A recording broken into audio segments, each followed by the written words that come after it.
Iran Israel યુદ્ધની અસર LPG બાદ હવે પેટ્રોલ ડીઝલની અછત. સાપર વેરાવળમાં ન્યારા પેટ્રોલ પંપ પર સ્ટોપ ખૂટ્યા. પેટ્રોલ પંપ બંધ કરવાની ફરજ પડી. ઈરાન અને ઇઝરાયલ વચ્ચે ચાલી રહેલા યુદ્ધની અસર હવે સ્થાનિક સ્તરે પણ જોવા મળી રહી છે. એલપીજી ગેસ સિલિન્ડરની તંગી વચ્ચે હવે પેટ્રોલ અને ડીઝલની અછતના સમાચાર સામે આવી રહ્યા છે.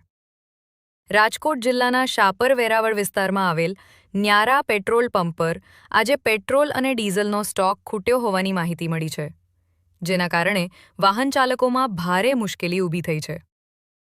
સ્થાનિક લોકોના જણાવ્યા મુજબ છેલ્લા કેટલાક દિવસોથી ઈંધણને લઈને લોકોમાં ભયનો માહોલ છે, જેના કારણે ઘણા લોકો ટાંકી ફૂલ કરાવવા દોડી રહ્યા છે. આ સ્થિતિને કારણે કેટલાક પેટ્રોલ પંપ પર તાત્કાલિક અછત સર્જાઈ રહી છે. હાલમાં આ બાબતે સત્તાવાર રીતે કોઈ જાહેરનામું બહાર આવ્યું નથી, પરંતુ લોકોમાં ચિંતા વધી રહી છે. રિપોર્ટર કમલેશ વસાણી,